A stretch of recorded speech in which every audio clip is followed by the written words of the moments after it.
Bryce Young was the #1 overall pick in the 2023 NFL Draft. Bryce was named the starter right away for a team that didn't put him in a great situation. I don't have to talk about Bryce a whole lot because I feel like enough people know about the whole ordeal, and if you don't, to sum it up for you with one stat, Bryce Young started 18 games for the Panthers at quarterback over the last 2 years, and the Panthers were victorious twice. After hiring a new head coach and GM, the Panthers still started Bryce Young to start the 2024 season. But after 2 games of not so good play, they decided to bench the second-year quarterback and bring in his backup. Andy Dalton, the Red Rifle, stepped in as the team's backup to start week 3. Andy Dalton was originally drafted in 2011 and started his career in Cincinnati, where he played 9 seasons as the starter. After his tenure with the Bengals, Dalton was a backup for the Cowboys, the Bears, the Saints, and now, of course, the Carolina Panthers. With the team deciding to make the switch to Andy Dalton for their week 3 matchup against the Las Vegas Raiders, you'd imagine the veteran was strapped in and ready to go. And my God, was he ever.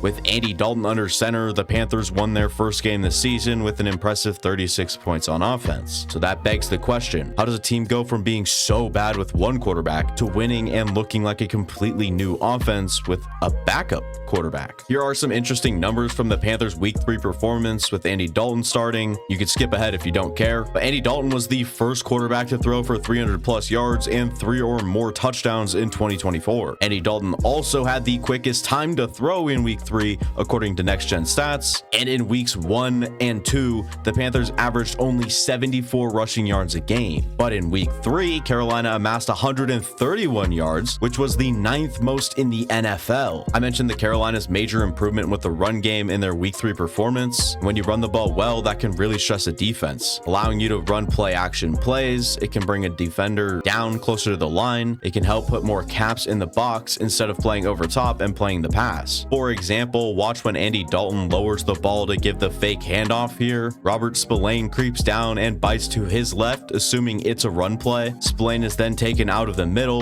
benefiting Andy Dalton and Deontay Johnson running a quick slant over the middle. This play wasn't executed as well, but we'll see the same thing. Andy Dalton with play action brings Luke Masterson flying downhill, and he leaves his coverage responsibility over the middle. So you have Deontay Johnson running scot-free, and the pass gets aired out because Andy Dalton was hit when he threw the ball. But that just shows you when you're running the ball that effectively, the offense opens up so much, even without play action at times. With Bryce Young, this offense struggled to get in a rhythm or to routinely make plays within the timing of the offense. With Bryce, it seemed like there was hesitation or he couldn't deliver on routine plays. Here is some of that hesitation on a potential touchdown pass. Bryce takes the snap, watches his route concepts, and once Thielen clears traffic, Bryce is still looking at him and fails to throw the ball. He instead scrambled and tripped into the end zone. There was no anticipation involved. He was looking right at it, but no trigger was pulled. That script flips with Andy Dalton. With the experience Andy Dalton has, he understands and can execute timing on a much higher level than Bryce. This play will tell you the skill gap between the quarterbacks, or even just the confidence and poise between Andy and Bryce. Deontay's on a dig route with a defender over top and a defender underneath. When Dalton's throwing motion starts, he needs to keep this ball away from the underneath linebacker while placing this ball in stride so the defender behind can't rally and make the play. And it's flawless execution by the veteran to put that ball where he did, using anticipation, accuracy, and placement on that throw. This one's more impressive, but it's the same deal. Deontay Johnson's just running a deeper dig route, and when you see Deontay Johnson coming out of his break, there's a quarters or a thirds defender over top. Marcus Epps bit down on the check down, and Adam Thielen cleared the passing lane. Andy Dalton, seeing all this, pulled the trigger and let it fly with touch and completes this amazing throw. There's great protection, great timing on the throw, and just stuff you wouldn't/didn't see with Bryce Young. That last play was a good example of my next topic, and that being the verticality and the ability to push the offense forward. And Bryce Young targeted further than 10 yards downfield this season alone. Bryce threw 3 interceptions and completed just 5 passes passes on 16 attempts. Not very good. But Andy Dalton, on all passes 10 plus yards downfield, completed 6 of 11 attempts and threw 2 touchdowns. That's much better, and we'll see it on this play. On the right side, the routes are designed to isolate the safety on that side, and when Andy loads up to chuck this one,